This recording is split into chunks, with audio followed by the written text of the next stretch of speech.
But as far as the devastating earthquakes are concerned, rescuers are still continuing with their search operations at the site of the building that collapsed, the high-rise in Bangkok, after the earthquake, and heavy equipment that is now being used to clear the rubble, as 78 people are still reported to be missing. The Bangkok governor, who has now ordered an investigation to determine why the building collapsed, stressing the need to improve safety standards. It was the massive 7.7 magnitude earthquake that killed over 2,000 people in Myanmar and 18 reportedly in Thailand, most of them being at this very construction site in Bangkok where this under construction building collapsed.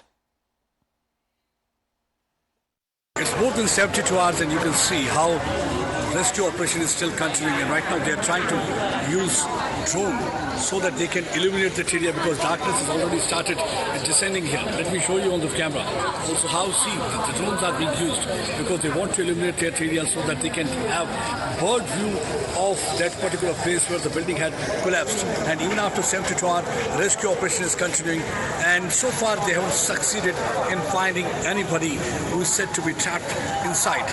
And with that hope of their survival was also turning bleak. Family members are anxiously waiting to hear some kind of a good news, and their anxiety is also increasing with each passing minute, and their hope is also fading with each passing minute. And right now you can see that it's such a war-footing pace that rescue operation right now is continuing here in Bangkok area. This building was joint venture of Thai authorities and China, and now inquiry has already been initiated.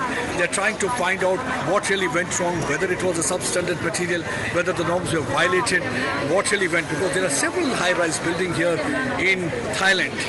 None of the building had such a damage, but it came down crumbling. And right now you can see in the hillock of that area, let me show you, that you can see how in that area, hillock of debris, there are 76 people lying trapped for more than 72 hours, and rescue operation has already been intensified. Here you will see large number of volunteers are there, rescue team members are already there, journalists are there. This area has been cordoned off for the last several days, ever since the devastating tremors shook this area. And right now the rescue operation has been intensified. They've got the specialized lights. For those lights you don't need any kind of a generator, so those lights will be used to illuminate the area. Besides this, as I showed you, how the drone is being used to keep a bird eye on that hillock of debris, so that they can get some kind of a good news.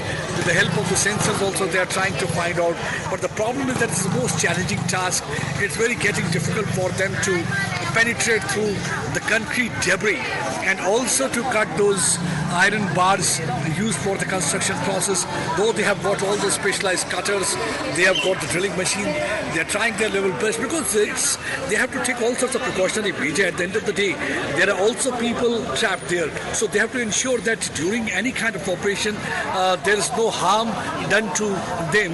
So they are fighting against time, and it's also hoping against hope. And with that hope, this rescue operation is continuing, and all eyes are right now set on this particular side of Bangkok area and this particular corner, because normally this street where I'm standing is always abuzz with activity, and today it's completely, there's an airy calm so far as the tourists are concerned. But yes, there are people from the journalistic fraternity, there are rescue workers, there are people from administration, there are people from the forces who are involved in the rescue operation, and then there are so many volunteers trying to help them out. Let me show you how the things really here are moving. You can see large number of people, they are journalists, they are volunteers trying to help out people here in this region.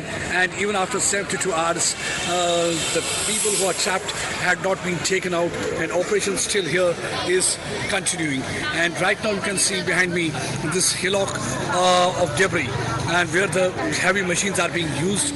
Besides this, the drones are also being used, and they're also using a different kind of a technology. Right now I'm in Chakucha district of Bangkok. Behind me you can see kiosk and journalists from different nationalities, countries sitting there and covering one of the most challenging rescue operations that is going on in this area. On March 28th, one of the under construction 30-story building came down tumbling like pack of cards because of the tremors that were felt here. But same is not the case in Myanmar, that had been epicenter of earthquake, because of which most of the areas are completely flattened and more than 2,000 people have lost their life, and numbers seems to be increasing with each passing hour. Myanmar has become totally out of bound for journalists. Foreign journalists are not provided visa. Reason is that the military regime knows that if the foreign journalists will start coming to Myanmar, they will stand completely exposed, because theirs is a case of misplaced priority. Instead of providing amenities to people who have been affected because of earthquake, what the Myanmar Junta government, the military regime, they are trying to target some of the villages. Airstrike is going on. They are targeting some of the ethnic communities, because for the last few years we have seen that the civil war is going on in Myanmar area, and many ethnic communities, they are against army rule. They want a democracy. They feel that unnecessarily army is clinging on to the chair and they have no right to be there, because they are totally unpopular, and only 21% of area is being controlled by them. The rest of the places, people are totally against them. So they do not want army rule, and that's one of the reasons that army is trying to silence their voice, and they are targeting them. They are continuing with airstrike, but this is not the time they should have gone for the airstrike, because this is the time they should have tried to ensure that people get best of the treatment, people get best of the facility. They should have tried to help them. I think they should have learned from the people here in Thailand who are showing that kind of a spirit, because everybody here seems to be volunteering. They are trying to put in effort so that they can help their people during critical juncture. But same thing is not seen in Myanmar, where we have seen that the government priorities are different, and they are trying to hide reality. They are trying to hide truth. That's one of the reasons that they have stopped giving visa, though their argument is that they do not have the facility to accommodate journalists. But everybody knows that is simply an argument, and there is no truth to that. Journalists would have gone, they would not have asked for any kind of an accommodation, because this is not first time when the journalists are covering such things. They would have gone and covered, and that would have really helped Myanmar only, because the world would have got to know truth, what actually is required, and accordingly the governments in different parts of the world would have tried to extend helping hand and humanitarian assistance. Though Prime Minister Narendra Modi was the first one to extend help, we have already sent a team of NDRF workers, about 80 of them. They are there, and then there are field staff of Army Hospital. They are trying to resurrect a hospital and operation theatre. Besides this, special forces are there from India. They are trying to once again restore communication network that has been snapped because of earthquakes, so that the people get some kind of respite.